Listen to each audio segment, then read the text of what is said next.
Rahim, me Nasir Ali and you are watching my YouTube channel agri farming. आज की इस video clip में हम बात करेंगे एक न्यू क्रॉप के बारे में जो पाकिस्तान में इंट्रोड्यूस हुई है 2018 में, और उस नई फसल का नाम है कीनवा। इसका जो साइंटिफिक नेम है वो है चिनोपोडियम कैनवा, और ये बाथू की फैमिली से तल्लक रखती है, यानी कि बाथू भी है, बाथू भी चिनोपोडियम फैमिली से तल्लक रखता है। ये दोनों सेम फैमिली से तल्लक रखते हैं, और ये पाकिस्तान में 2018 में इंट्रोड्यूस हुई है। बहुत ही कम लोग इसके बारे में जानते हैं और इसके बेनिफिट बहुत ज़्यादा हैं।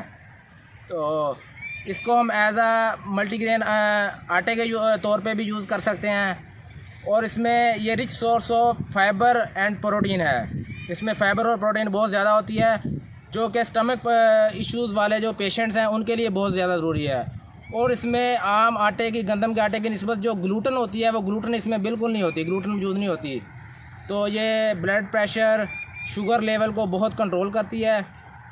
उसके अलावा इसमें न्यूट्रिएंट्स की वैल्यू बहुत ज़्यादा होती है, और इसे सुपर फूड भी कहा जाता है। ये हमारी इम्यूनिटी को इन्हांस करती है, और इसको हम गंदम के आटे के तौर पर भी यूज़ कर सकते हैं। और उसके अलावा इसकी जो ये स्वीट डिशों में भी इस्तेमाल होता है। इसकी तकरीबन 35 से 40 डिशेज़ हैं, स्वीट डिशेज़, जिनमें ये इस्तेमाल होता है। तो आइए अब हम इस कीनवा की जो प्रोडक्शन टेक्नोलॉजी है उसके बारे में बात करते हैं। सबसे पहले हम बात करते हैं कि इसका जो सोइंग टाइम है वो कौन सा है, बेहतर सोइंग टाइम इसका कौन सा है, किस महीने में इसको काश्त करना चाहिए।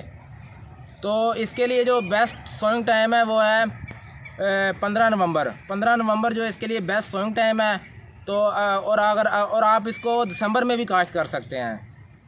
और इसका जो मेथड है वो हम इसको बेड पे भी सोइंग कर सकते हैं, और इसको ब्रॉडकास्टिंग भी कर सकते हैं। अगर हम बेड पे इसको सोइंग करते हैं तो बेड का जो फासला है वो 2.5 फुट होना चाहिए, और प्लांट टू प्लांट जो डिस्टेंस है हमारा वो होना चाहिए 6 इंच। और अगर हम ब्रॉडकास्ट करते हैं तो ब्रॉडकास्ट में तो हम छठा कर देंगे। तो इसकी जो सीड की रिक्वायरमेंट है पर एकड़ के लिए, वो हमें 2.5 से 3 किलोग्राम सीड चाहिए होता है 1 एकड़ के लिए।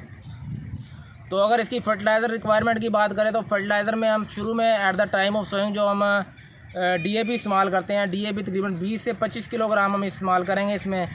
और जो यूरिया है, यूरिया तकरीबन 30 किलोग्राम। और पोटाश की अगर बात करें तो पोटाश भी हमें 20 या 25 किलोग्राम इस्तेमाल करेंगे। तो ये थी इसकी फर्टिलाइज़र रिक्वायरमेंट।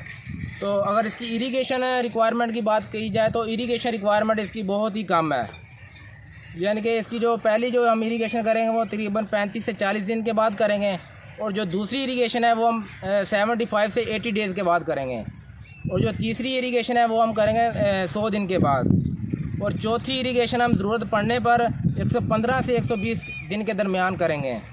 तो ये टोटल जो क्रॉप है हमारा, इसका जो दरानिया है वो तकरीबन 140 से 150 दिन का है।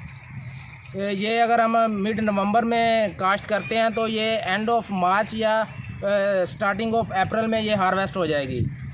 तो हार्वेस्टिंग हमने उस वक्त करनी है जब इसका टाइम पीरियड पूरा हो जाए, और इसका जो कलर है वो हमारा ग्रीन से ब्राउन हो जाए, तो फिर हमने हार्वेस्ट कर लेना है। हार्वेस्ट करने के बाद हम तकरीबन 7 से 8 दिन के बाद इसको थ्रेशिंग करेंगे। थ्रेशिंग जब करेंगे तो फिर इसका सीड हमें हासिल होगा, तो वो सीड हम इस्तेमाल करेंगे।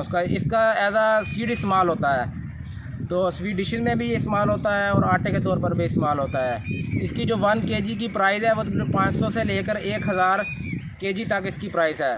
तो इसकी अगर यील्ड के बारे में हम बात करें तो इसकी जो यील्ड है वो 20 से 25 मन फी एकड़ है।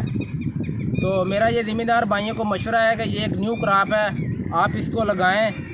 तो इसको लगा के इससे बहुत ज़्यादा फ़ायदा हासिल करें, तो ताकि आप एक बहुत अच्छी अर्निंग कर सकें। तो माशाल्लाह हमने ये फील्ड लगाया हुआ है कैनवे का, आप देख सकते हैं बहुत अच्छी ग्रोथ है माशाल्लाह।